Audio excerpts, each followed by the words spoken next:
Hi டலிங்ஸ், வணக்கம். இன்னைக்கு நான் வந்து இந்த சிட்டிசன் படத்தில் அத்திப்பட்டி காணா போச்சுன்னு சொல்லுவாங்களே, அந்த மாதிரி ஒரு கருப்பு சரித்திரம் சொல்கிற மாதிரி ஒரு விஷயம் சொல்ல போகிறேன்.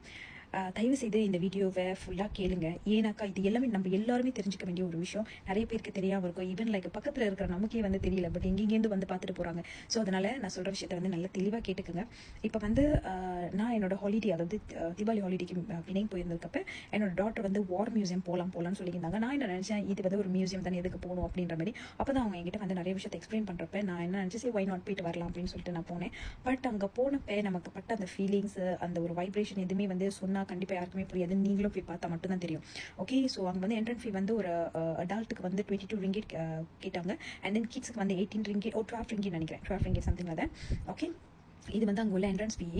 And then I tell you, நீங்கள் வந்து அங்கே போக போகிறீங்கன்னா தயவு செய்து ஒரு சின்ன சின்ன குரூப்பாக ஒரு 2-3 பேர் அந்த மாதிரிலாம் போகாதீங்க. கொஞ்சம் நிறைய பேராக போங்க. ஏன்னாக்கா அங்கே வந்து எவ்வளோ பேர் போனாலுமே சரி, ஒரு மாதிரியான அமைதி இருக்குது. அந்த அமைதிக்கு பின்னாடி நிறைய பேரோட அழுகை இருக்குது, நிறைய பேரோட கண்ணீர், வேதனை, இன்னும் அங்கே நிறைய பேர் ரத்தம் சிந்தியிருக்காங்க, அங்கே நிறைய பேர் இறந்து போயிருக்காங்க. ஸோ இந்த மாதிரி ஒரு இடத்துக்கு நீங்கள் போகிறப்ப இவந்தும் அங்கே எனக்கு தெரிஞ்சு எந்த ஒரு ஒரு என்ன சொல்கிறது, ஒரு பேடான ஒரு வைப்ரேஷன் எனக்கு இல்லை. பட் என்னென்னா நமக்குள்ள ஒரு மாதிரி ஒரு ஃபீலிங் இருக்கும். ஸோ நிறைய பேராக இருந்தீங்கன்னா உங்களுக்கு அது கொஞ்சம் சப்போர்ட்டிவாக இருக்கும் நான் நம்புறேன்.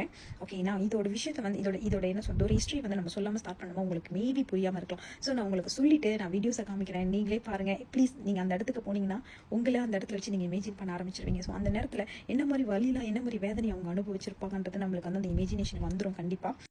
ஓகே, எனக்கு தெரிஞ்ச வரைக்கும் உள்ள ஒரு ஹிஸ்ட்ரி நான் உங்க கூட ஷேர் பண்ணுறேன். அது இது தப்பாக இருந்தால் மன்னிச்சுக்கோங்க. ஓகே, இது வந்து பிரிட்டிஷ் இன்ஜினியரால் 1930 வந்து கட்டப்பட்டது. இது வந்து அந்த இந்த போர் புரியிற காலம்ல, அந்த டைமில் வந்து நிறைய பாம்ஸ் உள்ள வைக்கிறதுக்கும், ஸோ அந்த வேவு பார்க்கறதுக்கு, மற்றவங்க வந்து படம் எடுத்து வரும்போது வந்து டிஃபெண்ட் பண்ணுறதுக்கு, ஸோ இந்த மாதிரிக்கான இந்த பிரிட்டிஷ் இன்ஜினியர் வந்து கட்டின கோட்டை. இதில் வந்து நிறைய வந்து பாதாளம் போகுது, லைக் எங்கே ஸ்டார்ட் ஆகுது, எங்கே எண்ட் ஆகுதுன்னு கூட நிறைய பேருக்கு தெரியல. இன்னும் சிலதெல்லாம் கண்டுபிடிக்க முடியாமல் போயிடுச்சு. ஸோ அந்த அளவுக்கு கட்டியிருப்பாங்க. நீங்கள் பார்த்தீங்கன்னா அதில் வந்து ஒரு 100 feet கக்கி ஒரு பாதாள இது கூட இருக்குது. ஸோ அதுக்குள்ளே போட்டாங்க, அப்படியே வந்து ஒரு கொகை மாதிரி போகுது. ஸோ நிறைய அந்த மாதிரி இடங்கள்லாம் வந்து வச்சு கட்டிட்டு அவங்க அங்கே வந்து ஆட்சி பண்ணிக்கிட்டு இருக்காங்க. அதாவது மலாயால வந்து அப்போ மலாயா ரைட், ஸோ ஆட்சி பண்ணிக்கிட்டு இருக்காங்க. ஸோ 1941 to 42 இந்த காலகட்டத்தில் ஜப்பனீஸ் வந்து எப்படின்னா கைப்பற்றாங்க. அதாவது மலாயா வந்து பிரிட்டிஷ் கிட்ட இருந்து அவங்க கைப்பற்றும் போது இந்த இடத்த அவங்க வந்து இந்த போரில் தோத்து போறவங்க, இந்த பிரிட்டிஷ்காரவங்க இருக்காங்களா, இவங்களை வந்து சிற வைக்கிறதுக்காண்டி பாய்க்கிறாங்க அந்த இடத்த. ஸோ அந்த இடத்துல வந்து அவங்க சிற மட்டும் வைக்கல, நிறைய கொடுமைகளை பண்றாங்க. அதாவது வந்து அவங்களை கட்டி வச்சு கழுத்தை வெட்டுறது, லைக் ரொம்ப கொடுமைப்படுத்துறது, பெண்களை வந்து கற்பழிச்சு கொள்றது. ஸோ இந்த மாதிரியான நிறைய வந்து டார்ச்சர், அட்ரோசிட்டி அவ்வளோ நடந்திருக்கு அந்த இடத்துல. அதாவது ஜப்பனீஸ் வந்து ஆட்சி கைப்பற்றி ஆட்சி புரிஞ்ச அந்த காலத்தில். ஸோ 1945 அந்த இடத்த விட்டு ஜப்பனீஸ் வந்து லைக் வெளியேறும்போது அந்த இடம் அதுக்கப்புறம் ஒரு 60 வருஷம் வந்து அப்படி விட்டுட்டு போயிட்டாங்க. ஸோ யாருமே அதை வந்து இது பண்ணலை. அதுக்கப்புறம் வந்து ஜொஹாரின்றவர் வந்து அந்த இடத்த கண்டுபிடிச்சி, ஸோ அதை போயிட்டு ஓகே, ஏன்னா அதெல்லாம் வந்து நமக்கு ஒரு மோனியூமெண்ட் சொல்லுவாங்கல்ல, ஸோ அதெல்லாம் வந்து பாதுகாக்கணும்னு சொல்லி அவர் போயிட்டு அந்த இடத்தெல்லாம் சுத்தம் பண்ணும்போது அவ்வளோ மண்டை ஓடுகள், அவ்வளோ நிறைய என்ன சொல்கிறது, அந்த கன்ஸ், அந்த பிஸ்டோல்ஸ், அந்த மாதிரி பிஸ்டோல் கிடையாது, கன்ஸ் அந்த நீட்டாக இருக்கும்ல, அந்த மாதிரி அந்த கத்திகள், அதுக்கு கழுத்தை வெட்ட பாய்ச்ச கத்திகள், அதுக்கப்புறம் வந்து அவங்க போட்டிருந்த அந்த பூட்ஸ், யூனிஃபார்ம்ஸ், நிறைய அந்த கண்ணி வெடிகள் கூட நிறையா. ஸோ இந்த மாதிரிலாம் நிறைய ஐட்டம்ஸ் எடுக்கும் போது இதை வந்து ஒரு வார் மியூசியமாக பாய்க்கிறாங்க. ஸோ அதுக்கு தான் நாங்கள் போய் பார்த்துருக்கோம். அந்த நேரத்தில் வந்து ஆக்சுவலி பார்க்கும்போது நான் சொல்கிறேன்னே, நான் என்டர் பண்ண முன்னாடி மேலே வந்து ஒரு கருடன் வேற சுற்றிக்கிட்டு இருந்தாரு. அது பார்க்கும்போது என்னடா இது ஒரு மாதிரியான ஒரு சிக்னல் இருக்கிற மாதிரி இருக்குது. பட் ஒன்ஸ் நீங்கள் உள்ளே போனீங்கன்னா ஆக்சுவலி அதெல்லாம் வந்து சொல்லவே முடியாது, நீங்கள் ஃபீல் பண்ணணும். ஸோ நான் இப்போ வீடியோஸ் காமிக்கிறேன். ஸோ உங்களுக்கு இது வந்து பெனிஃபிட்டாக இருந்தால் நீங்களும் போய் விசிட் பண்ணுங்கள். நான் ஏர்லியாக சொன்ன மாதிரி நம்ம வார் மியூசியத்துக்கு உள்ளே போகிற முன்னுக்கு கண்ட காட்சி இது தான். இந்த வார் மியூசியம் வந்து பிணைங்கில் ஜலான் பாத்து மாவோங்கில் இருக்குது. இதுக்கு அடால்ட்டோட ப்ரைஸ் பார்த்திங்கன்னா 22 வெள்ளியும், கிட்ஸுக்கு வந்து ஒரு 12 ரிங்கிட்டும் சார்ஜ் பண்ணியிருந்தாங்க. நீங்கள் காரில் போயிருந்தீங்கன்னா உங்களோட பக்கிக்குமே வந்து ஒரு 5 வெள்ளி சார்ஜ் பண்ணுவாங்க. நம்மளுடைய கைட் வந்து நமக்கு அதோட ஹிஸ்ட்ரி, எந்த இடத்துல என்ன இருக்குன்னு சொல்லியிருந்தாரு. பட் அவர் சொல்கிற ஒரு விஷயத்தை நீங்கள் நல்லா கிளியராக கேட்டுக்கோங்க. அது எங்கே இருக்குன்னு நான் அதுக்கு It's a bomb-proof, bulletproof and radar-proof. You can go in 30 feet underground, got small shelter on the left, on hand for light. You might circling square, left in, out right. Chamber ada lampu. You can crawl and climb 9 meter. Option ya, pilihan.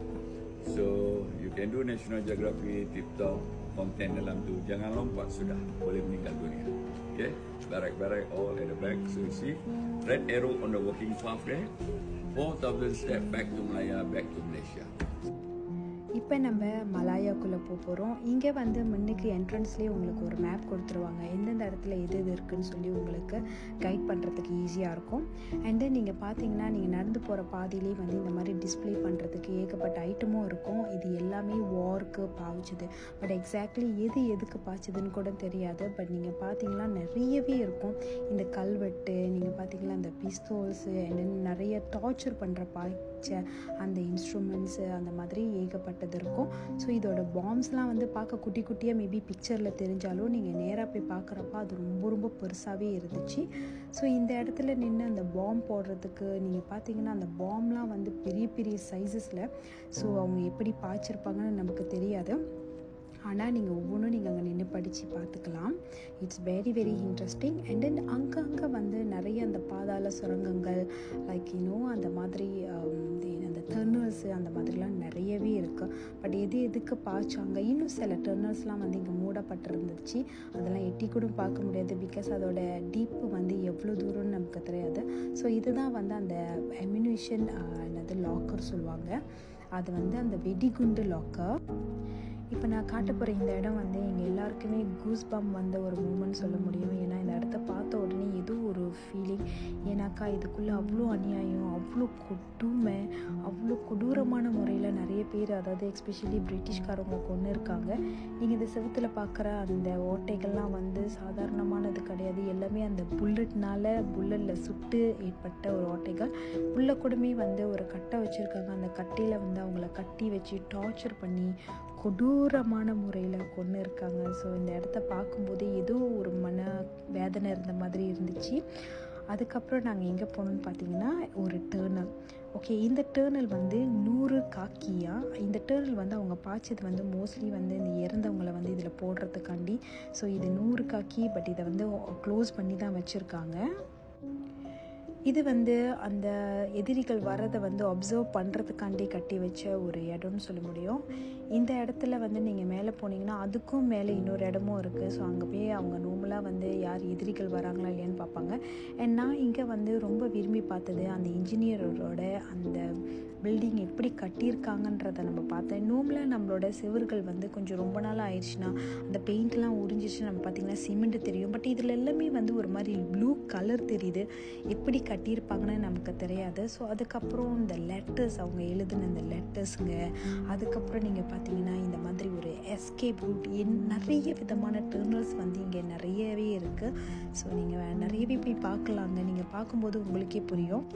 அடுத்த இந்த இடம் நம்மளால் imagine கூட பண்ணி பார்க்க முடியல. நீங்கள் பார்த்தீங்கன்னா என்ன மாதிரி ஆயுதத்தை பாவிச்சு அவங்களோட தலையை வெட்டியிருக்காங்க, நீங்களே பாருங்கள். இதெல்லாம் ஈவன் அந்த ஆயுதமே வந்து பார்க்குறதுக்கு பயங்கர கொடூரமாக தான் இருக்குது என்னை பொறுத்த வரைக்கும். ஸோ அவ்வளோ நீட்டான அந்த கத்தி, அந்த கோடாரி, இந்த இடத்துல எத்தனோ உயிர்கள் பலியாகியிருக்கு. ஸோ அப்போ யோசிச்சு பாருங்கள், இந்த இடத்துல வந்து எவ்வளோ ஒரு அமைதி இருந்தாலும் அதுக்கு பின்னாடி வந்து நிறைய ஒரு அழுகை, நிறைய வேதனை, அந்த மாதிரியான விஷயங்கள் தான் இங்கே இருக்குது. ஸோ இதை பார்க்கும்போது நம்ம எவ்வளோ லக்கின்னு எனக்கு ஃபீல் பண்ணிச்சு. அடுத்து இந்த ரூம் வந்து பெண்களை கற்பழித்து கொலை பண்ணியிருக்காங்க. ஸோ அங்கே நிறைய ஃபோட்டோஸ் இருக்குது, என்னால் அந்த ஃபோட்டோஸை பார்க்கக்கூட முடியல, அவ்வளோ ப்ரூட்டலான ஒரு கொலைகள். அண்ட் இங்கே வந்து தூக்கு போடுறதுக்காண்டி பாய்ச்சிருக்காங்க. அண்ட் ஈவன் இந்த காட்டுக்குள்ளேயே இன்னும் நிறைய திங்ஸ் வந்து இருக்குது. பட் நம்மளால் எல்லா இடத்துக்கும் போக முடியாது, பிகாஸ் அது வந்து சேஃபும் கிடையாது. அதுக்கப்புறம் பார்த்திங்கன்னா அவங்களோட டாய்லெட் சிஸ்டம்லாம் அந்த டைமில் உள்ள மாதிரி லைக் அந்த பக்கெட் வச்சு போகிறது. இங்கே வந்து எந்த ஒரு பில்டிங்ஸுமே வந்து அவங்க டச் அப் பண்ணவே கிடையாது. அது எப்படி ஒரிஜினலாக இருந்துச்சோ அப்படியே வச்சுருக்காங்க. ஸோ நீங்கள் பார்க்குறப்ப அவங்க வந்து எப்படி இந்த கோட்டையை கட்டியிருப்பாங்க, ஸோ அது எல்லாமே வந்து நம்மளால் இமேஜின் கூட பண்ண முடியல. ஸோ இது வந்து பார்த்திங்கன்னா ஒரு குக் ரூம். அங்கே வந்து நிறைய வந்து அந்த விறகுகள் மாதிரி அந்த குச்சிலாம் நிறைய வச்சுருந்தாங்க.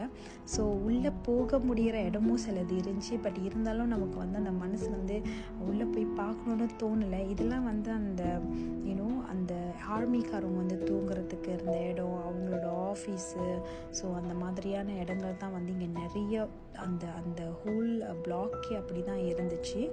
ஸோ இதுக்குள்ளெல்லாம் நீங்கள் போய் பார்க்கணுன்னா நீங்கள் பார்க்கலாம். பட் எனக்கு வந்து ஈவன் தோ நமக்கு எந்த ஒரு பேடான ஒரு வைப்ரேஷன் இல்லாட்டினாலும் எனக்கு ரொம்ப சேடாகிடுச்சு ஒரு சில இடத்த பார்த்தோம்.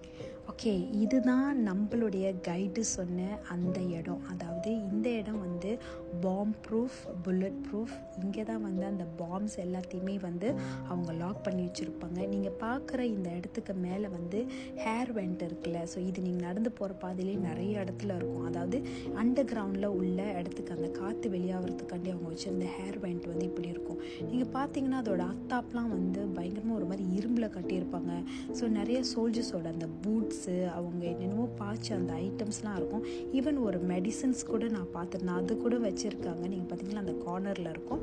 அண்ட் நிறைய குட்டி குட்டி ஐட்டம்ஸ் அதெல்லாம் எதுக்கு பாய்ச்சிருப்பாங்க, ஏன்னா சில இரும்புகள்லாம் வந்து ஒரு மாதிரி ரஸ்தியாக ஆயிடுச்சு. ஸோ அதுக்கப்புறம் பார்த்திங்கன்னா இதுவுமே வந்து இன்னொரு டர்னல் இருந்துச்சு. ஸோ அதுக்கப்புறம் பார்த்திங்கன்னா நம்மளுடைய இதுதான் வந்து அந்த சேம்பர். நீங்கள் பார்த்தீங்கன்னா இந்த சேம்பரில் வந்து ஒரு 7 மீட்டர் வந்து நீங்கள் முட்டி போட்டு தான் உள்ளே போயிட்டு அதுக்கப்புறம் ஒரு 9 மீட்டர் வந்து நீங்கள் மேலே ஏறணும். ஸோ நீங்கள் அந்த மேலே ஏறுற போது சீலாப்பாக நீங்கள் அங்கேருந்து குதிச்சிங்கன்னா நீங்கள் இறந்துருவீங்கன்னு தான் அந்த கைடு சொல்லியிருந்தார். ஸோ நீங்கள் பார்த்தீங்களா நம்மளுடைய அந்த ஸ்டாப்பாங்கலாம் இவ்வளோ பெருசாக நம்ம பார்த்துருக்க மாட்டோம். ஸோ நிறைய இருந்துச்சு. அதுக்கப்புறம் கைப்பட எழுதின அந்த லெட்டர்ஸ்லாம் கூடமே வந்து அங்கே டிஸ்பிளேக்கு வச்சுருக்காங்க. ஸோ உங்களுக்கு நிறையவே டைம் இருந்துச்சா நீங்கள் ஒன்று ஒன்றா படித்து கூட பார்த்துக்கலாம். ரொம்ப இன்ட்ரெஸ்டிங்காகவே இருக்கும். அதுக்கப்புறம் ஒரு பயங்கரமான டர்னல்னால் இதுன்னு நான் சொல்லுவேன். இதில் ஒரு சைட்டு வந்து நீங்கள் பார்த்தீங்கன்னா லெஃப்ட்டில் போயிட்டு அப்படியே சுற்றிட்டு ரைட்டில் வரும். இன் அண்ட் அவுட் போட்டிருப்பாங்க. பட் ஃபுல் அண்ட் ஃபுல் இருட்டாக மட்டும்தான் இருக்கும். நீங்கள் அவ்வளோ டேரிங்கான ஒரு பர்சனாக இருந்தால் நீங்கள் போகலாம். உங்களோட ஃபோனோட டார்ச் எடுத்துக்கிட்டு. என்ன கேட்டிங்கன்னா எனக்கு போகிறதுக்கு மனசே வரல. ஸோ இங்கே பண்ணிவிட்டு நீங்கள் அப்படியே சுற்றி வருவீங்க. பட் நிறைய பேர் சொன்ன விதம் என்னென்னா அங்கே போகும்போது சில பேர் வந்து அந்த சோல்ஜரோட பூட்ஸு சத்தம் கேட்டிருக்குன்னு கூட சொல்லியிருக்காங்க. பட் அது எந்த அளவு உண்மைன்னு எனக்கு தெரியாது. உங்களுக்கும் இதெல்லாம் பார்க்கணும்னு நினச்சிங்கன்னா please visit our war museum Penang.